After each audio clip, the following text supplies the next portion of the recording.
চলে এলাম আরেকটি নতুন বিষয় নিয়ে, role of secondary group in education and human society.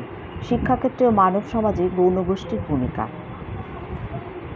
প্রথমত, মানব সভ্যতার বিকাশে ক্রমবিকাশের ফলে মানুষের স্বার্থ বহুরূপে প্রকাশিত হচ্ছে। নানা ধরনের উদ্দেশ্য সাধনের জন্য গৌণ গোষ্ঠীসমূহ বিশেষ ভূমিকা পালন করে থাকে। যেমন বিজ্ঞানভিত্তিক প্রযুক্তিবিদ্যার বিস্ফোরণের ফলে বিশেষজ্ঞের পরামর্শ অপরিহার্য হয়ে উঠছে।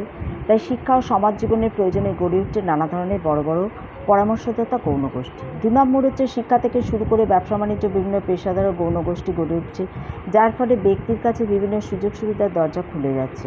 এই সকল সুযোগ সুবিধার সদ্ব্যবহার করে মানুষ বিভিন্ন ক্ষেত্রে প্রতিষ্ঠা লাভ করেছে।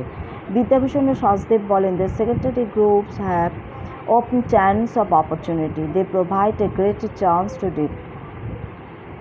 develop individual talents. বর্তমানে শিক্ষার লক্ষ্যরূপে শিশুর সর্বাঙ্গীন বিকাশকেই চিহ্নিত করা হয়েছে। শিশু অনন্ত সম্ভাবনার আধার, তাকে পূর্ণরূপে বিকশিত করে তোলার জন্য গৌণ গোষ্ঠীগুলি অপরিহার্য। 4 নম্বর পয়েন্ট হচ্ছে, পঠন পাঠনের সঙ্গে সঙ্গে শিল্পকলা, সঙ্গীত, নাটক, কারিগরি বিদ্যা ইত্যাদি বিকাশের জন্য প্রয়োজন গৌণ গোষ্ঠী। যেমন সাহিত্য সভা একাডেমি, রবীন্দ্র একাডেমি, নাট্য সঙ্গীত একাডেমি, শিল্পকলা মঞ্চ ইত্যাদি। এরূপ বিভিন্ন ধরনের উন্নত মানের প্রতিষ্ঠান সংগঠনের মধ্যে দিয়ে শিশুর সুপ্ত গুণাবলী পূর্ণরূপে বিকশিত প্রকাশিত হওয়ার সুযোগ পায়। পরের পয়েন্ট হচ্ছে, এই প্রসঙ্গে মনে রাখতে হবে মৌলিক বিষয় পাঠের চাহিদা আজ অনেকাংশে হ্রাস পেয়েছে। এর পরিবর্তে ব্যবহারিক গান ও কারিগরি